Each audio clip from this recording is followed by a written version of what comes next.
3 gênios de secretaria. O meu amigo Augusto Machado, de quem acabo de publicar uma pequena brochura aliteratada Vida e Morte de M.J. Gonçaga de Sá, mandou-me algumas notas herdadas por ele desse seu amigo, que, como se sabe, foi oficial da Secretaria dos Cultos. Coordenadas por mim, sem nada por de meu, eu as dou aqui para a meditação dos leitores. Estas minhas memórias, que há dias tento começar, são deveras difíceis de executar, pois se imaginarem que a minha secretaria é de pequeno pessoal e pouco nela se passa de notável, bem avaliarão em que apuros me encontro para dar volume às minhas recordações de velho funcionário. Entretanto, sem recorrer à dificuldade, mas ladeando-a, irei sem preocupar-me com datas, nem tampouco me incomodando com a ordem das coisas e fatos, narrando o que me acudir de importante, à proporção de escrevê-las. Põe-me a obra. Logo no primeiro dia em que funcionei na secretaria, senti bem que todos nós nascemos para empregado público.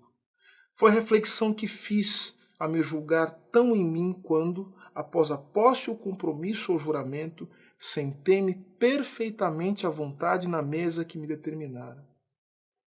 Nada houve que fosse surpresa, nem tive o mínimo acanhamento. Eu tinha 21 para 22 anos e nela me abanquei como se há muito já o fizesse. Tão depressa foi a minha adaptação que me julguei nascido para o ofício de auxiliar o Estado, com a minha reduzida gramática e o meu péssimo cursivo na sua missão de regular a marcha e a atividade da nação.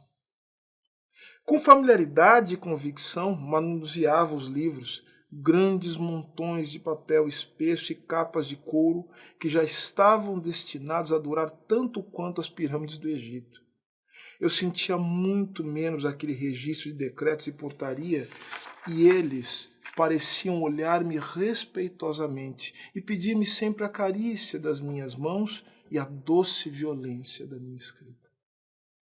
Puseram-me também a copiar ofício, e a minha letra tão má e o meu desleixo tão meu, muito papel fizeram-me gastar, sem que isso redundasse em grande perturbação no desenrolar das coisas governamentais. Mas, como dizia, todos nós nascemos para funcionário público.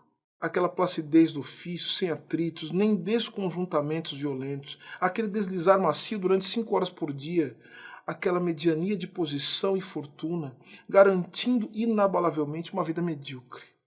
Tudo isso vai muito bem com as nossas vistas e os nossos temperamentos. Os dias no emprego do Estado nada têm de imprevisto, não pedem qualquer espécie de esforço a mais para viver o dia seguinte.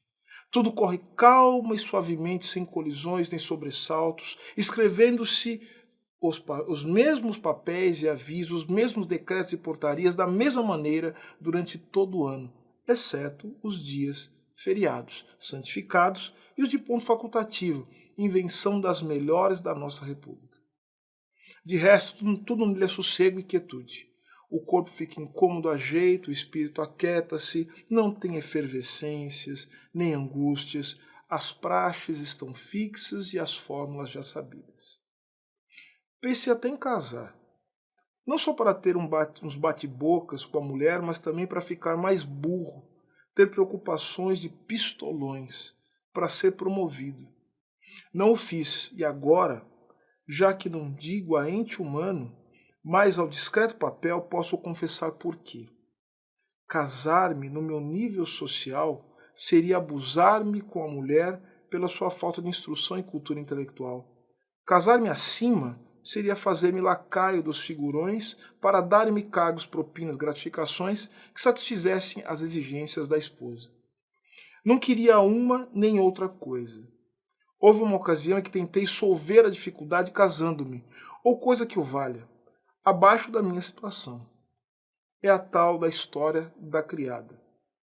Aí foram a minha dignidade pessoal e o meu cavalheirismo que me impediram.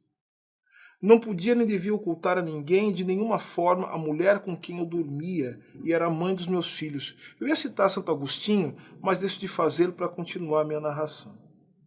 Quando de manhã, novo ou velho no emprego, a gente se senta na sua mesa oficial, não há novidade de espécie alguma, e já da pena escreve devagarinho: tenho a honra, etc, etc. republicanamente. Declaro-vos para os fins convenientes, etc, etc. Se a mudança é pequena e o começo já bem sabido, tenho em vistas ou na forma do disposto. Às vezes o papel oficial fica semelhante a um estranho mosaico de fórmulas e chapas. E são os mais difíceis nos quais o Dr. Xistro Rodrigues brilhava como mestre inigualável.